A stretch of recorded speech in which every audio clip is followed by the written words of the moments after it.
Hi, my name's Ruhi, and let's discuss E.M. Forster's A Passage to India and its multiple variations.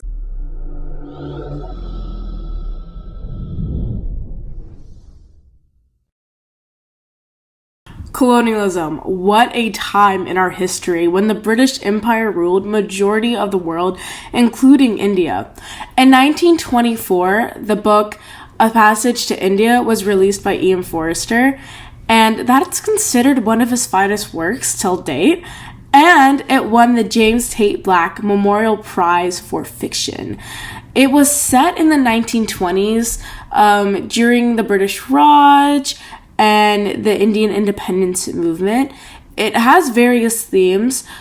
It has faith, culture, colonialism, racism, but its major theme is how colonialism impacts friendship. So let's discuss that. So there are 5 characters that we need to keep track of. First, we have Mrs. Moore, who is a elderly Englishwoman, and she just wants to explore India, see what it has to offer. Next, we have Miss Adela Quested, who is a younger Englishwoman accompanying Mrs. Moore on her journey, and is engaged to Mrs. Moore's son, Ronnie, who works for the British government and is extremely racist. And then we have Mr. Fielding, who is a highly educated and highly respected Englishman who is friends with a few Indians himself. He is not against the British Raj, though, because he is British himself. Then we have Dr. Aziz, who is the main character. He lives like lower middle class, despite being a well-respected doctor, because his wife passed away, and he has 3 children with his late wife who live with their grandmother. So whatever he earns, he sends to them. So that affects his luxurious living. So Dr. Aziz is very optimistic about being friends with the British because him and his friends are in a scene in the beginning of the book, I believe chapter 2, but it's very early in the book. They're having a conversation, and one of his friends says that he doesn't think that the British are too bad, that it's their job and society that makes them act so hostile towards Indians.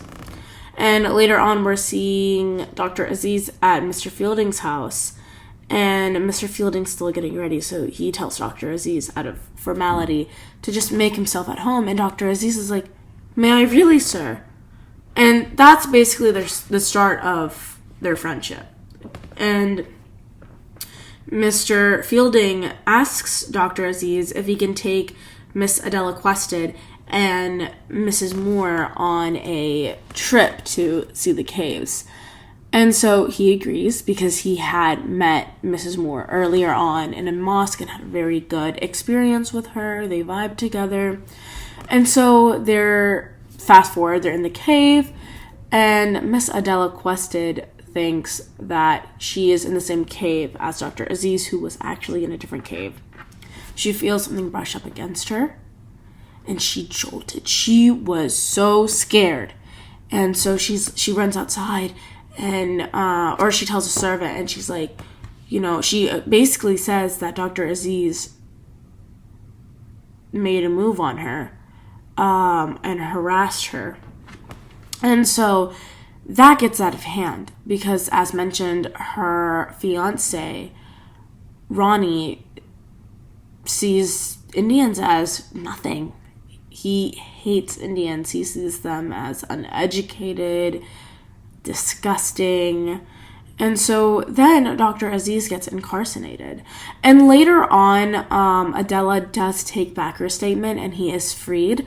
But this whole ordeal really rips a tear between the friendship of Dr. Aziz and Mr. Fielding. And Mr. Fielding says, perhaps, our friendship wasn't meant to be.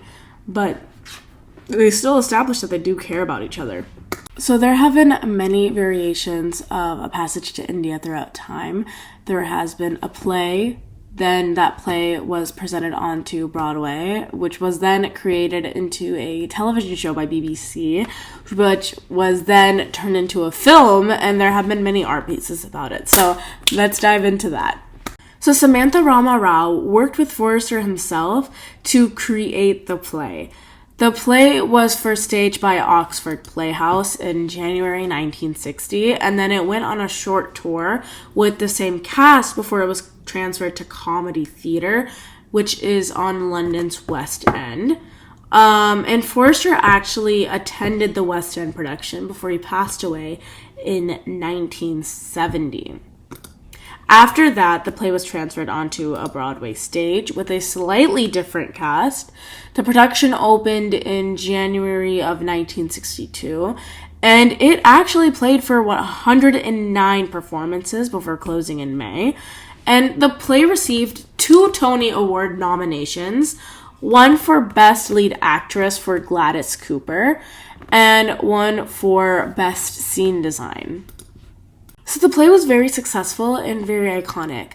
The director, David Lean, wanted to turn it into a film, but Forster declined, and later he allowed it to become a television series led by BBC. That was transmitted in November 1965, and that was part of BBC's Play of the Month. And later on, in 1984, David Lean turned that into a film, and that had a few great actors like Judy Davis, Victor Banerjee, James Fox, and that won 2 Oscar awards and other awards as well.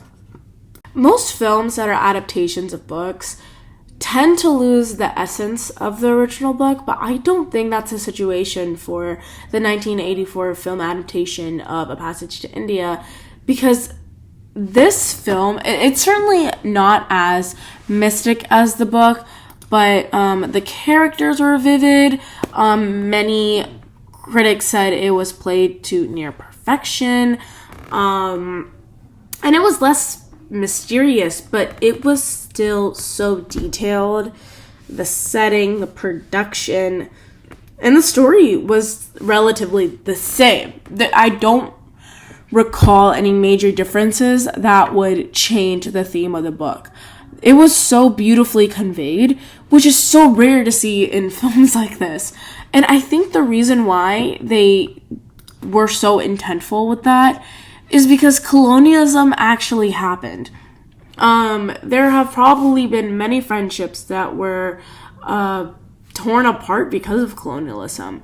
And even today, like still in London, and other like British countries, it's so hard for South Asians. It's so difficult for them. They're still treated like lower class. So I personally really appreciate that they kept that essence in there. There are so many pieces that are inspired by colonialism because of its such deep and dark history. Like this painting right here, called Bapuji. Bapuji is Hindi for father. So this is Mr. Gandhi. He was a predominant figure in the independence of India.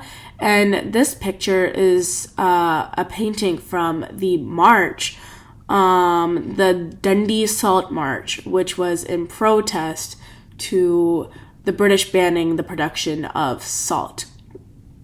So it's not directly inspired by A Passage to India, but it is inspired by colonialism and the British Raj and basically tearing that down.